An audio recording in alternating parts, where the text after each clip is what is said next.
and that is bringing in Mike Cozzi with a check on sports. Were your ears burning last night, Mike? Nope. They should have been. You know why? I was gonna text you. I went to bed, okay, because I went to bed early. And I woke up, and I always put a TV on to get light in my room, okay?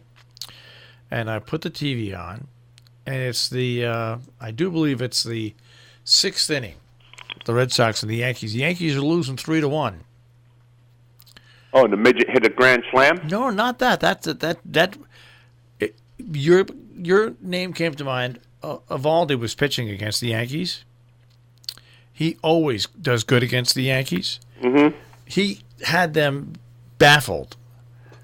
They took him out at the end of the 6th inning.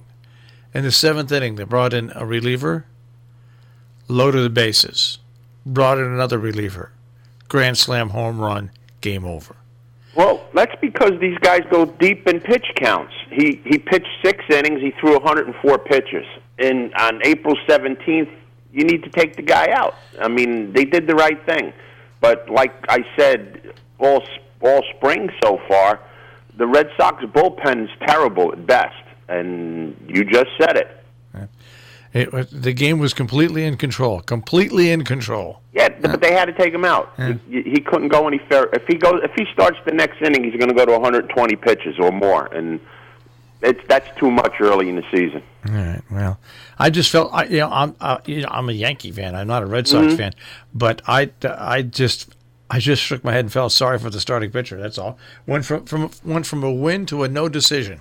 Oh yeah, I mean, well, this is the major leagues. You're supposed to be able to get people out, and the Red Sox bullpen can't get anybody out. So that's their big problem right now, besides not scoring runs. All right. So now where do you want to go in sports to start? Oh, I want to go to my team. Okay. The last 2 days in high school ball, as you know, we only play 7 innings. Yep.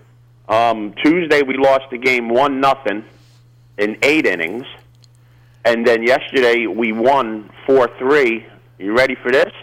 Yeah. 12 innings. Wow. Yeah. Kids played well.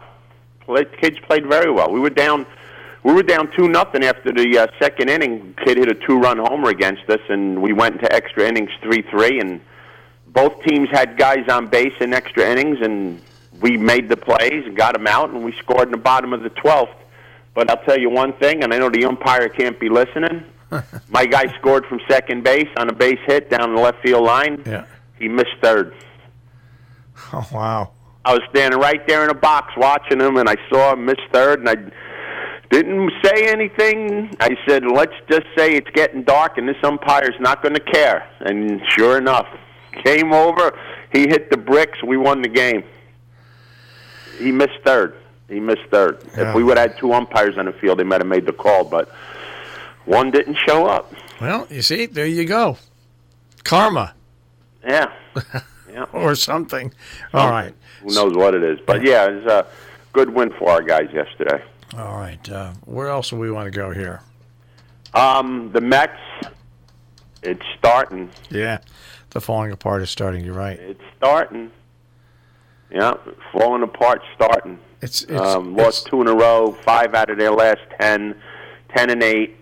It's starting. It's too Not bad. that the Phillies played much better, but the Mets lost a close one yesterday, 3-2. Yeah. These are the games you got to win, folks. It really Zach Wheeler pitched a good game. He went 7 through 109 pitches, only gave up 5 hits. Gave up 3 runs, but 3 was enough. All right, and it's interesting because you take a look at the standings and look at Tampa Bay with they're I don't know if they they're 5 games ahead of the Yankees and almost I think 9 games ahead of the Red Sox. We talked about it last year. Even though it's early in the season, it's tough to fall that far behind unless they have just a terrible fall apart. And the way they played last year, Tampa Bay, I don't think they're going to fall apart that much. Well, the Yankees are only 5.5 behind, but the Yankees are under 500. And just like the rest of the American League East, like I said, you got Tampa Bay 10 games over 500, so they're playing really good. and the rest of the American League East is playing really bad, especially the Red Sox. They've only played 19 games so far, and the Red Sox are 9 games behind in the loss column. Yeah. I mean, it's only April 18th, I know, and a lot could happen, but you don't want to be 10 games. You don't want to be 10 games behind at your first month out of the box. And the Red Sox they're playing awful baseball. Still, they've scored less runs and given up more runs than the Baltimore Orioles. Right. And the Baltimore Orioles are an inept baseball team. Well, it's Harold Baines this morning I was watching on the Major League Baseball Network, that replay of what he said. He said, well, it's going to make for a fun summer because when you get 9 games behind this early, you don't make it up quickly.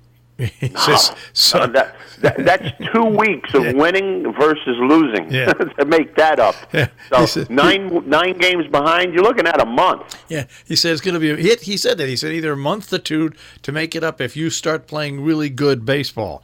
He said, so, maybe it'll be the poor show now maybe will turn into something better later on. But he said it was nice to see that shakeup in the American League East. So just to put it in perspective for people that don't get it, if the Red Sox win 8 out of 10, and Tampa Bay only plays 500, which is pretty bad, you're only making up 3 games. Yeah. So it's going to take you 30 games to make up 9. If the other team only plays 500, and you're playing 7 out of 10 baseball, 8 out of 10 baseball, which is pretty hard. Well, we'll have to see what happens, but the holes you dig in April are tough to come out of for the rest of the year. All right. Anything else in sports? Yeah, hockey. Hey, Boston and Toronto, that's tied at 2 now after Bruins win 6-4 last night. Nashville in a must-win, being down 2 games to 1 at home. They got a win last night, 5-1 over Nashville. Colorado beat Calgary last night 3-2 in overtime. They take a 3-1 lead. And tonight you got a 2-1 series with Washington and Carolina resume. Washington's up 2-1. St. Louis and Winnipeg tied at 2, go to a Game 5 tonight. And Vegas, they look to wrap it up tonight at San Jose, up 3-1. San Jose's in a must-win situation. And the Islanders get to sit home and rest. Yeah, pretty amazing. Pretty amazing stuff. Big in the Stanley Cup. Absolutely. All right, we've got racing, so we'll talk with you tomorrow about that. Absolutely. Right, another game today. 3 games in 3 days. Thank you, Rain. Get it in because it's going to rain right through the weekend. Yeah, we're off tomorrow, but we got another one scheduled Saturday morning, so we'll see how it goes. I think your Saturday morning is going to be in the drink. We'll see. That's okay. It's the last Saturday for Keeneland. I won't miss a rain out. Okay, I'll speak to you tomorrow. Have a great day, guys. Take care, Mike. Mike Cozzi, our check on sports this morning here on the Breakfast Club on Robin Hood Radio.